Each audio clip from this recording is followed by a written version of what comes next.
अस्सलातु वस्सलामु अलैका या रसूलल्लाह सल्लल्लाहु अलैहि वसल्लम।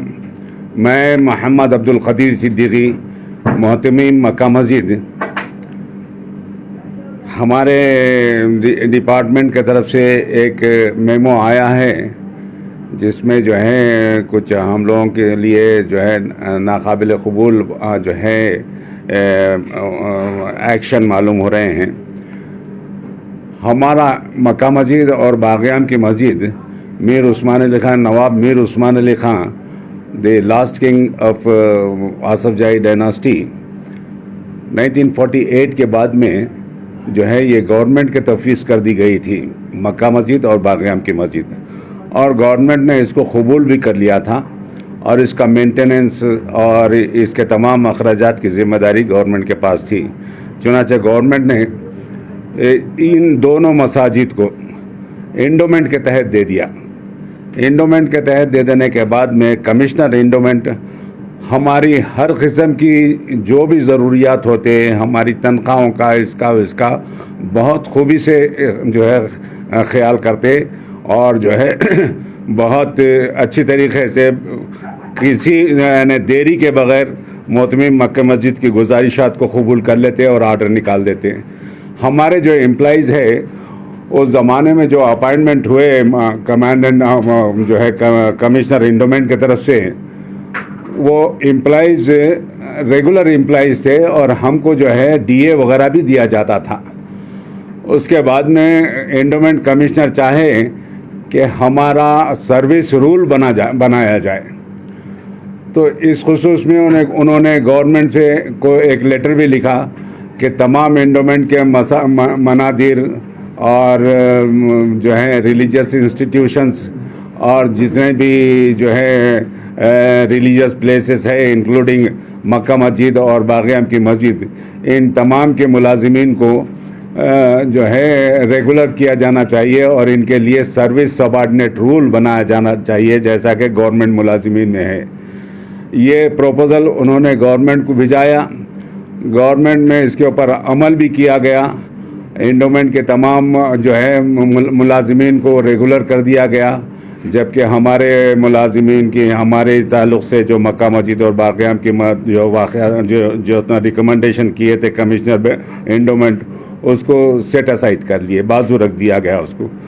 उसके बाद में जो है माइनॉरिटी वेलफेयर डिपार्टमेंट इंट्रोड्यूस हुआ आंध्र प्रदेश गवर्नमेंट में, एपी गवर्नमेंट में, तो उसमें जो है एंडोमेंट को अलग कर दिया गया, माइनॉरिटी को अलग कर दिया गया।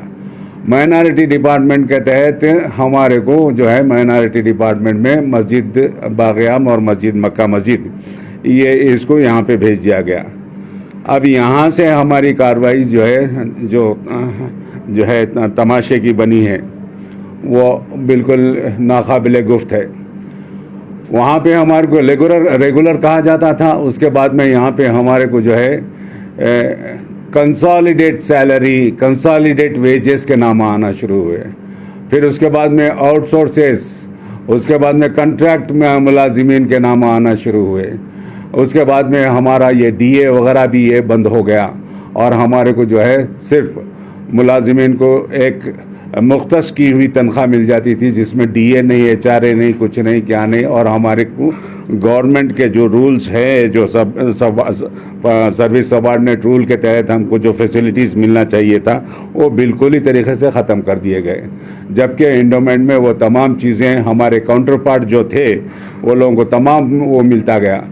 उसके बाद में जो है हमारे केसीआर साहब अल्हम्दुलिल्लाह इन्होंने जो है म्यूनसिपल कॉरपोरेशन के जो है टेम्पररी मुलाजिमीन को, आउटसोर्सेस के लोगों को और जो है एंडोमेंट के आउटसोर्सेस लोगों को और आरटीसी के आउटसोर्सेस लोगों को, एजुकेशन डिपार्टमेंट के जो है जूनियर लेक्चरर्स को सबको रेगुलर कर दिया। और हमारा मामला फिर अभी पेंडिंग पड़ा हुआ है और फिर हमको अब 1 साल के ड्यूरेशन का बताया जा रहा है मेमो में। तो ये ये हमारे 1 साल का मेम कैसा हो सकता है? हमारे जो है रिलीजियस स्टाफ, हमारे इमाम हैं, ख़तीब हैं, तो क्या ये कॉन्ट्रैक्टर के थ्रू चले जाएंगे? कॉन्ट्रैक्टर के अंदर चले जाएंगे?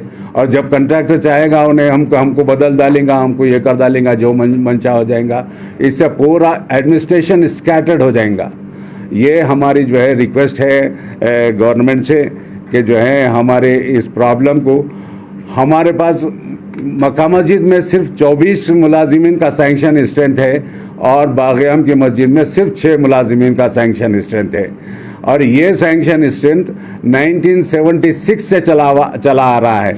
इससे पहले कमिश्नर एंडोमेंट बगैर किसी सैंक्शन के नए अपॉइंटमेंट भी करते थे, लेकिन अब हमारे पास सैंक्शन स्ट्रेंथ को भी जो है प्रॉब्लम्स हो रहे हैं।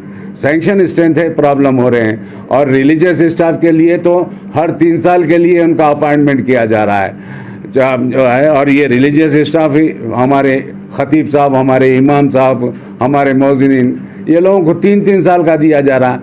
अब इनका एक्सटेंशन ख़त्म होने से पहले जो है मैं महीना 2 महीने पहले रिकमेंड करके भेजाता हूँ कि इनके एक्सटेंशन बढ़ा दिया जाए। अब फजर और जोहर के इमाम को 11 महीने से तनख्वाह नहीं है।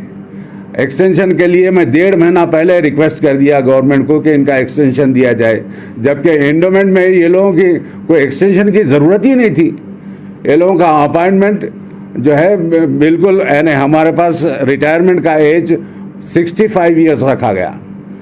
हमारे को रिटायरमेंट के बाद में 3 लाख रुपए जो है मॉनिटरी असिस्टेंस देने का, बेनिफिट देने का वो रखा गया।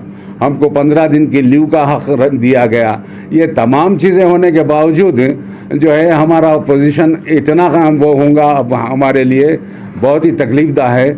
और ये जो है हम सीएम साहब से भी और मुतालिका जो है हमारे सेक्रेटरी साहब से, हमारे डायरेक्टर साहब से ये को रिपोर्ट लिख के भेजे हैं। अल्लाह इनकी कोशिशों को कामयाब करे और हमारी मदद कर दे।